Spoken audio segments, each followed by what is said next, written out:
ከአውሮፓውያኑ 1943 ጀምሮ ማሰብ የሚችሉ ማሽኖችን ለመስራት በርካታ ምርምሮች ሲደረጉ ቆይተዋል። በስተመጨረሻም በአውሮፓውያኑ የዘመን ቀመር 1980 አንድ ተመራማሪ ማሽኖች መማር የሚያስችላቸውን ሰው ሰራሽ አእምሮ ወይም አርቲፊሻል ኒውራል ኔትወርክ መስራት ቻለ።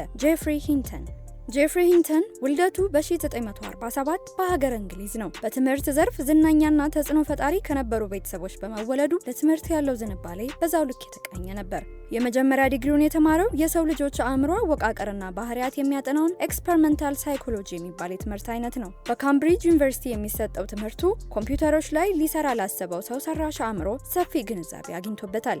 በትምህርቱ ላይ በነበረው የላቀ አፈጻጸም ሁለተኛ ዲግሪ መማር ሳይጠበቅበት ቀጥታ ሶስተኛ ዲግሪ መማር ጀመረ። በኤደንበርግ ዩኒቨርሲቲ በነበረው ቆይታ የኤአይ ቴክኖሎጂን በፒኤችዲ ደረጃ ተምሯል።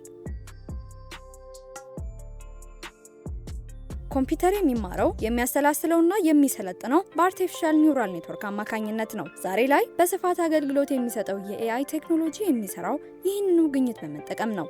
በዚህም ጄፍሪ ሂንተን ጎድፋዘር ኦፍ ኤአይ የሚል ስያሜ ተሰጥቶታል። ነገር ግን የኤአይ ቴክኖሎጂ ውጤታማነት የሱ ስራ ብቻ አልነበረምና ሌሎች ሁለት ተመራማሪዎችም ይህንን ስያሜ ይጋሩታል። ጄፍሪ ሂንተን፣ ዮሹዋ ቤንጂዮ እና ያን ሊኩን የቴክኖሎጂው ቁልፍ ሰዎች በመሆናቸው ስሪ ጎድፋዘርስ ኦፍ ኤአይ ተብለው ይጠራሉ።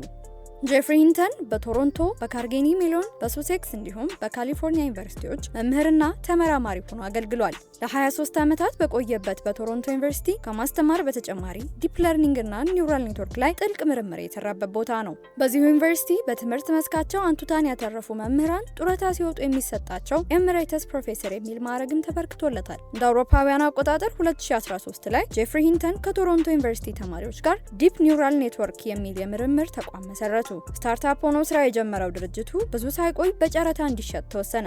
ጉግል ኩባንያ የጨረታው አሸናፊ በመሆን በ44 ሚሊዮን ዶላር ድርጅቱን ገዛው። ድርጅቱ ከጉግል የምርምር ቡድን ጋር ከተዋሃደበት ጊዜ ጀምሮ ኩባንያው ዲፕ ለርኒንግ ላይ ለሰራቸው በርካታ ስራዎች የስኬት መንገዱን ያቀለለ ሆኗል። በተለይም በፊትና ድምጽ መለያ ስርዓት ላይ ለውጥ ፈጣሪ ነው።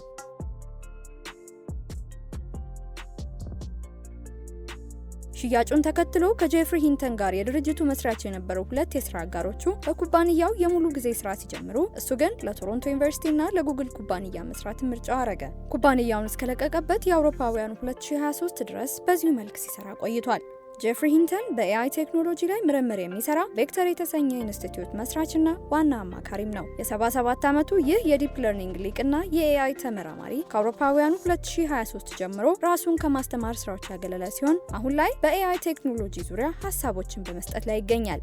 This new form of AI excels at modeling human intuition rather than human reasoning, and it will enable us to create highly intelligent and knowledgeable assistants.